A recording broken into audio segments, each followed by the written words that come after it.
The state of our city is now better, safer, and stronger. The population of Baltimore, the largest city in the state of Maryland, has been shrinking for decades.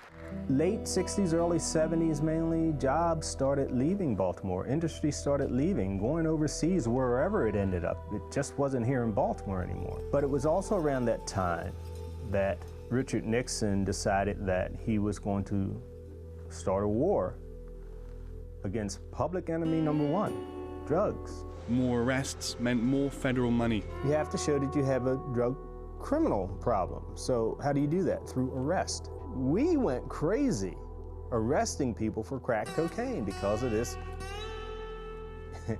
so-called epidemic that we were having. At a time when drug crime was actually on the decline, not on the rise. The way the game is rigged, they can't win. And we just put tons of black people in prison from our inner cities.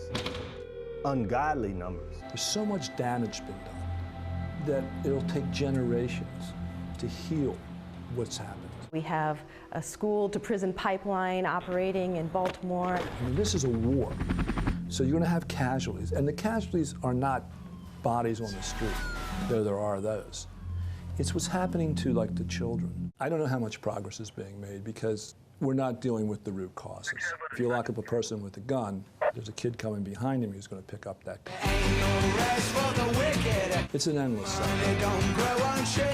Nobody with a choice is going to live in a neighborhood where there are open-air drug dealers. Why would somebody want to live next to that? Why? Certainly I'm not going to put my wife through that. So it was time to leave. You can argue we should decriminalize drugs is the way to get rid of people, or that we need to crack down on drug dealers is the way to get rid of drug dealers. Point is, you've got to get rid of drug dealers on the corner if you want the neighborhoods to thrive. Residency is just, I think it's just an issue that speaks loud and clear about what's going on in Baltimore City. I took my tax dollars somewhere else. Everyone has a boiling point. Now, I really think some of the people who move back to Baltimore, like me, maybe they're a little crazy or something, but they're hardy and they're willing to put up with a lot more things. And when they start leaving, you know something's wrong. You know something's wrong. If you hold on to Jesus' hand.